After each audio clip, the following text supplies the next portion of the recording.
即刻多咗好多客人問嘅12月份。基本上而家即刻買咧都唔會有錯啦。其實加幾多都冇乜所謂噶啦。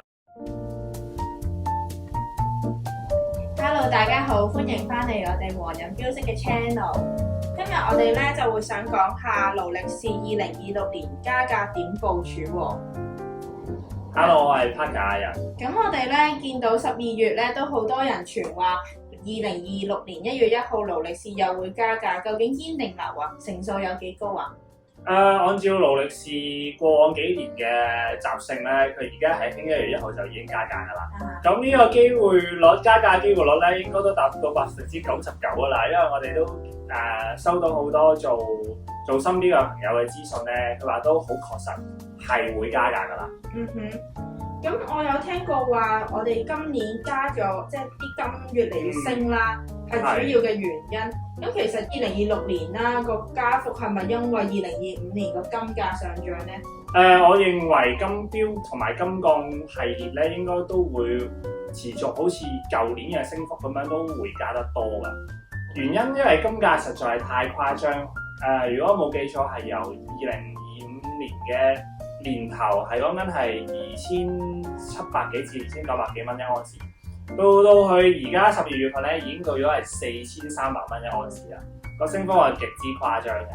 咁所以勞力士係好有呢個誘因喺往呢個貴金屬方面調整嘅價格係會犀利啲咯。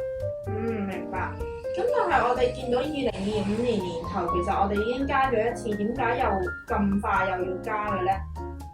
嗱，咁如果我哋睇翻2025年咧，其實我哋要攞翻2024年嗰個數據。2024年做乜嘢咧？就係2024年嘅金價咧，大約升咗30%，升咗27%。咁引致到咧2025年嘅1月份咧，咁勞力士喺貴金屬方面調整咧，其實係升咗14%左右嘅。嗱，佢嗰個我哋講緊港幣嘅一兩啦，成隻手錶大約係5兩8啦。咁你淨係計佢個黃金比例，咁佢機芯玻璃嗰啲要扣除噶嘛？咁你當佢大約係4兩8啦。咁如果以年頭嘅金價減翻去而家嘅金價，以4兩8嚟計咧，佢中間咧會係大約爭咗5萬幾蚊嘅。即係如果勞力士佢今年佢12月佢要生產一隻1265008黃金地通藍嘅話咧，佢要貴咗5萬幾蚊成本。咁勞力士批俾代理咧，佢係會7-5折俾佢啊嘛。咁換而言之，如果勞力士要賺翻相同嘅錢，佢定價起碼要加翻6萬幾蚊，佢先可以賺翻上年一樣咁多嘅錢。咁勞力士會唔會將呢條傳數嚟到轉嫁俾我哋消費者咧？咁我哋1月1號就知啦。咁你覺得鋼錶譬如水鬼啊、TNT 嗰啲情況又會點樣咧？會唔會加得溫和啲啊？通常佢都加得比較溫和嘅，但係我認為佢呢個鋼錶其實加幾多都冇乜所謂㗎啦，因為鋼錶嘅定價大家都知道已經係脫離咗地心吸力㗎啦，好似鋼地通咁樣已經係炒貴100%㗎啦，佢加10%加5%都唔係幾影響㗎啦。咁我哋而家都講翻下即係市場嘅反應啦。咁我哋喺鋪頭裏面而家即係距離2026年得翻2個禮拜，你見到啲客嘅反應係點？佢哋係好驚聲想快啲購入啊，定係即係都覺得冇乜所謂咁樣咧？在於貴金屬都會呢排都會即刻多咗好多客人問嘅12月份。咁喺二手市場呢方面咧，如果啲行家收到風話加價，會唔會開始封盤唔賣，定係趁機加價咧？我諗都會，可能大家會 hold 起少少貨咯，但係又唔會話太過活躍咯。始終1月1號加價咧係尷尬啲嘅，因為你坐貨坐超過1月1號咧，其實你嘅錶咧喺我哋心目中咧係已經會舊咗1年㗎啦。咁我哋都會想睇下，即係大家觀眾點樣部署好啲啦。咁如果佢哋想買一啲全金嘅地通牛或者 day-date 嘅朋友，你嘅建議係而家即刻買啊，定係睇定啲先咧？基本上而家即刻買咧都唔會有錯啦。咁我哋又睇翻上年加價嗰個記錄啦。咁上年係年頭加價啊嘛。咁其實啱啱一開始加價嘅時候咧，市場係未必即刻接受㗎。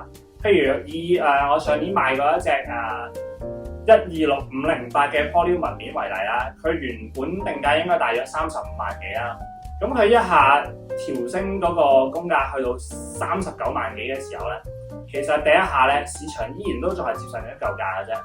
即係換而言之咧，你嗰刻佢啱啱一加價嗰刻，你即刻走個 AD 買，你放俾我哋咧，你又即刻輸好多下嘅，因為嗰個幅度好大啊嘛。你中間講緊爭4至5萬啊嘛。咁但係咧，譬如1月未反應，2月佢會開始再貴少少，3月再貴，再比原本可能由未加價錢嘅35、6萬，可能又要貴到37萬。然後再過多大約4至5個月啦，其實市場上就已經接受咗呢個新定價啦，39萬幾你先攞到貨啦。然後去到而家咧，你係都仲係要炒貴少少，可能去到40萬左右，你先會攞到一隻全新嘅126,508嘅 Poly 紋。